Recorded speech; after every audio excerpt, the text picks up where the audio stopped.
Hey, what's up you guys, it's Caboose bringing you another Marvel's Avengers video, and today what I got for you guys here is a first look at the Spider-Man DLC gameplay in Marvel's Avengers. IGN got the exclusive and they showed a ton of gameplay for the character. Before we get into everything though, if you're looking forward to Spider-Man joining Marvel's Avengers, well then do me a favor and scroll down right now, hit that thumbs up button, share your excitement with me. If you're new here and you want to keep up to date on everything with the Spider-Man DLC, or just in general everything Marvel's Avengers related, then I got you covered. Hit that subscribe button and then turn on those notifications to be immediately notified when a video goes live. Lastly, reminding you guys that I'm sponsored by G Fuel. You can join the waitlist right now for the Spider-Man No Way Home G Fuel. The link is going to be in the description box below. And in general, if you get anything from G Fuel, just make sure that you use code Caboose at checkout. And with all that being said, let's jump into this. Okay, so kind of in the middle of the night, IGN posted their exclusive, which is a first look hands-on with Spider-Man in Marvel's Avengers. They gave us a ton of gameplay and you're now seeing it on screen. And I gotta say, there are some things that I'm pretty impressed with, but there are indeed some things that I'm not feeling too hot on. The first thing I will mention is that his animations and his gameplay for the most part look pretty fun. I had a good time with Black Panther in Marvel's Avengers. I thought he was the most fluid character and had some of the best animations in combat out of the entire roster, and Spider-Man looks to continue that trend. He looks like a lot of fun, he looks very acrobatic, he's moving around, he's very nimble, and I like that. I love as well that Spider-Man has the Spidey sense pop up over his head as he's about to be hit by an enemy. It's a nice on-screen indicator that you're about to get attacked. It's so much better than the actual in-game indicator that you get when you're playing as any of the other characters, so I'm definitely going to be maining Spider-Man from here on out. But some of the things that I do find weird in his animation specifically come from when you're shooting the webs, if you're just aiming and shooting them. Of course, you have the ability as any character on the roster to kind of aim and shoot with the left trigger and the right trigger. Captain America has the shield,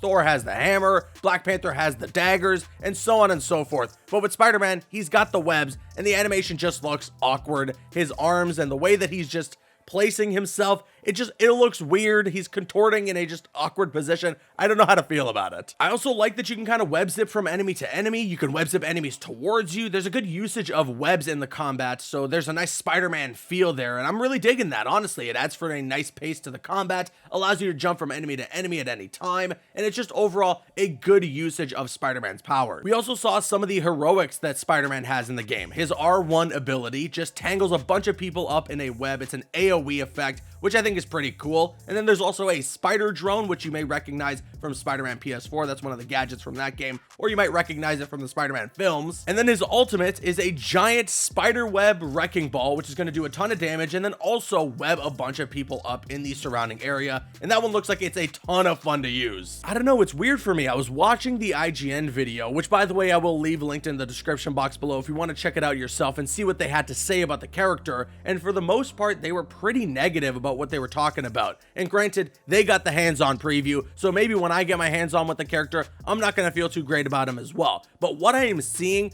does look like quite a bit of fun. And well, the number one thing that I've been wanting to talk about is the web swinging. You have heard me say for weeks now that I really hope when it comes to the web swinging, when it comes to the traversal, that Spider-Man can just swing on anything. There are very open areas in Marvel's Avengers, and there's some missions where it's nothing but the sky above you. And I would hope that if you're playing as Spider-Man, that your opportunity to swing around is still available on those missions, and you can just swing on nothing. And well, rest assured, that is the case based on what IGN has said and based on what they have shown. But there's actually a bit of a mix there. If you're swinging around on one of these city levels that have buildings, it looks like they will make an effort to have Spider-Man essentially swing on the buildings and have the webs attached to the buildings, and I thought that that was really cool. It looks like you get quite a bit of momentum when you're swinging too. You can kind of boost yourself up into the air, but they did complain that one of the issues with swinging around as Spider-Man in this game on certain levels is that the skybox just isn't high enough and you don't get that freedom of traversal, which is one thing I will agree is a big problem with Marvel's Avengers. There are missions that have skyscrapers that are in front of you and you can't get to the top of them, and I actually am pretty upset that in the reveal trailer for Spider-Man, they showed him going all the way up to the top of one of those skyscrapers, which I imagine you can't actually do in game. So it's great that we can web swing on nothing. That is exactly what I was hoping for, and we got it, and I'm very happy about that. But that skybox seems like it's just not high enough to have that freedom of traversal that everybody wants with characters like Spider-Man or even Iron Man, Thor, some of the other characters that can get really high up. I understand that the point of Marvel's Avengers is not that open world free roam aspect like you would get from something like Spider-Man PS4, but there still should be some freedom there. I feel like they gotta increase that skybox at some point and allow us to go pretty high up, even if just for photo mode. There doesn't have to be enemies at the top of skyscrapers. There doesn't have to be enemies all the way up in the air. Just let me roam around and have some fun. And then the biggest issue that IGN had with the hands-on that they got for Marvel's Avengers in Spider-Man's DLC is that the character actually doesn't have one single story mission. From what I understand, there is a cutscene that introduces the character, and that is it. And the cutscene might even be the reveal trailer that we've already seen. That's just an assumption though, none of that is confirmed, and we'll find out in about 8 days when Spider-Man lands for PlayStation consoles. And I will say that it is a bummer that there aren't really any story missions for Spider-Man and Marvel's Avengers. I understand why they didn't want people to feel left out if you're not on PlayStation consoles, but they're gonna feel that no matter what because they're missing out on a character. So if you're gonna add a character into the game and you're gonna have the exclusivity, then give us just a little bit more. That also doesn't have me hopeful that we're gonna see any of Spider-Man's rogues gallery show up in the game in any way, shape, or form. There's probably not gonna be any villains that we're gonna fight for Spider-Man. He's just gonna be joining the Avengers and facing off against more aimbots, which I guess it is what it is. I'm not really happy about that, and I wish they would have done a little bit more, but I guess that's just how it is. And this also pretty much confirms to me that they're not going to do anything for Spider-Man in the future when it comes to story content. He's just going to be a character that you can play as. And yes, I'm pretty much going to be playing Spider-Man till like the end of time. That's going to be my main in Marvel's Avengers forever. I'll play the other DLC characters that they add to the game in the future, but